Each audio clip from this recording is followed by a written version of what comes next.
नमस्ते, मेरा नाम है अभिनय आकाश और आप देखना शुरू कर चुके हैं प्रभा साक्षी का खास कार्यक्रम हिस्ट्री रिविजिटेड। आप जब कभी भी एयरपोर्ट पर जाते हैं तो आपको हर पल अपनी फ्लाइट का इंतजार होता है। नजरें विमानों के आगमन प्रस्थान की जानकारी देने वाले डिस्प्ले बोर्ड पर रहती है। यह अनुभव थोड़ा हटकर होता है। हवाई अड्डे पर आपको हर तरह के लोग देखने को मिलते हैं। कुछ अपनी यात्रा को लेकर उत्साहित होते हैं तो कुछ खाते पीते और शॉपिंग करते दिखते हैं। लेकिन क्या आपने कभी किसी व्यक्ति के एयरपोर्ट पर रहने के बारे में सुना है? क्या आप किसी ऐसे इंसान के बारे में जानते हैं जो सालों से एयरपोर्ट पर रह रहा हो?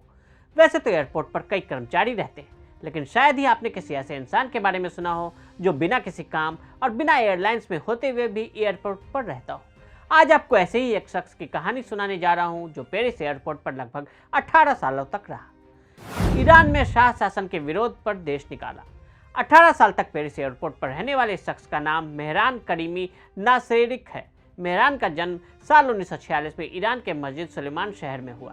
मेहरान बताते हैं कि साल 1977 में उन्होंने ईरान में शाह शासन का विरोध किया था, इसलिए उन्हें देश से निकाल दिया गया। ईरान ने उसके नागरिकता छीन ली और सारे दस्तावेज सब ले लिए और कहा कि अब तुम जाओ, अब ये तुम्हारा देश नहीं है। मेहरान करीमी की माँ स्कॉटलैंड से थी। माँ के जरिए उन्हें काफ़ी मदद मिली और ब्रिटेन में पढ़ाई करने का मौका भी मिला। जब ईरान की तरफ से मेहरान की नागरिकता ली गई तो उसने यूनाइटेड नेशन के जरिए रिफ्यूजी का स्टेटस पाने के लिए अलग अलग देशों से अपील की, लेकिन कई जगहों से अपील के बाद काम नहीं बना। कई जगहों पर एप्लीकेशन डालने के बाद मेहरान को बेल्जियम स्थित United nation high commission for refugee in Belgium ने रिफ्यूजी का सर्टिफिकेट दे दिया, जिसके जरिए वो यूरोप के किसी भी देश में वैध तरीके से रह सकते थे। एयरपोर्ट के बाहर जाने की इजाज़त नहीं। ये बात सच है कि मेहरान ने पेरिस एयरपोर्ट के टर्मिनल 1 पर 18 साल गुजारे, लेकिन उन्हें ईरान से निकाला गया, इस पर भी विवाद है। बताया जाता है कि उन्हें ईरान से कभी निकाला ही नहीं गया था। 1986 में उन्हें सोचा था कि उनकी मां के साथ ब्रिटेन में ही जाकर सेटल हो जाएं। 26 अगस्त 1988 में मेहरान लंदन आए। सभी डॉक्यूमेंट उनके पास था। फ्लाइट ली और लंदन के लिए उड़ान भरी। लेकिन जब वो लंदन हेथ्रो एयरपोर्ट पर उतरते हैं तो वहाँ के ब्रिटिश हाई कमीशन उनसे उनका डॉक्यूमेंट मांगते हैं। इस दौरान में उनका ब्रीफकेस भी चोरी हो जाता है। इसी ब्रीफकेस में उनके सारे डॉक्यूमेंट थे, जिसमें रिफ्यूजी सर्टिफिकेट भी था। उनके पास इमिग्रेशन ऑफिस को दिखाने के लिए कोई पासपोर्ट नहीं था। ब्रिटिश इमिग्रेशन के स्टाफ ने उन्हें अगली फ्लाइट से पेरिस भेजने का फैसला किया, क्योंकि मेहरान वहीं से फ्लाइट लेकर लंदन आए थे। मेहरान यहाँ से फ्रांस आए। उन्हें फ्रांस में गिरफ्तार कर लिया गया। पूछताछ में वो सारी आप बीती बताते हैं। ऐसे में वो पेरिस से ही लंदन गए थे तो उनकी पिछली ट्रैवल हिस्ट्री निकाली जाती है। रिकॉर्ड में सारी चीज़ें लीगल पाई जाती हैं। बाद में उन्हें छोड़ दिया गया, क्योंकि एयरपोर्ट में उनकी एंट्री लीगल थी, लेकिन उन्हें एयरपोर्ट के बाहर जाने की इजाज़त नहीं थी, क्योंकि उनके पास वीज़ा और बाकी दस्तावेज नहीं थे। मेहरान के पास लौटने के लिए न तो कोई देश था और न ही कोई घर, इसलिए एयरपोर्ट का टर्मिनल 1 ही उनका घर बन गया। पेरिस एयरपोर्ट के डिपार्चर लॉज टर्मिनल 1 पर ही रहने को उसे कहा गया। ये 26 अगस्त 1988 की बात है। मेहरान करीमी उसी डिपार्चर लॉन्च पर रुके।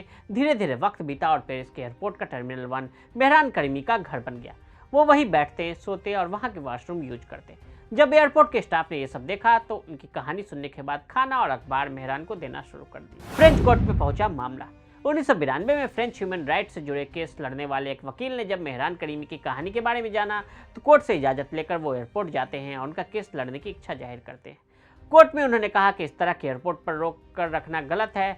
सभी पक्षों को सुनने के बाद कोर्ट ने फैसला सुनाते हुए कहा कि मेहरान करीमी की एंट्री पेरिस एयरपोर्ट पर लीगल है, इसलिए उन्हें वहां से हटाया नहीं जा सकता, लेकिन साथ ही उन्हें पेरिस के अंदर आने की इजाज़त भी नहीं दी जा सकती। फिर मेहरान करीमी का परमानेंट घर एयरपोर्ट ही बन गया।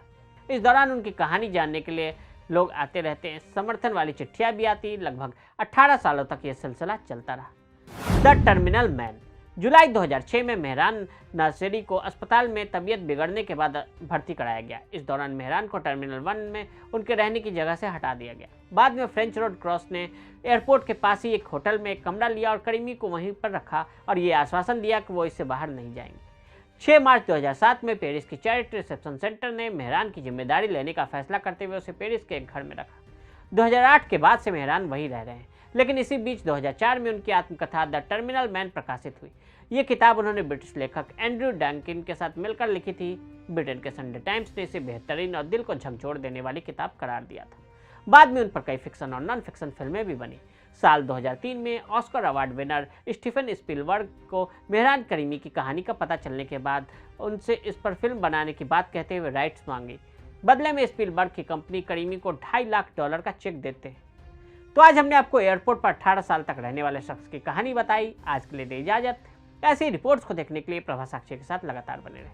वीडियो को देखने के लिए फेसबुक और ट्विटर पर हमें फॉलो करें और यूट्यूब पर प्रभा साक्षी को सब्सक्राइब करें।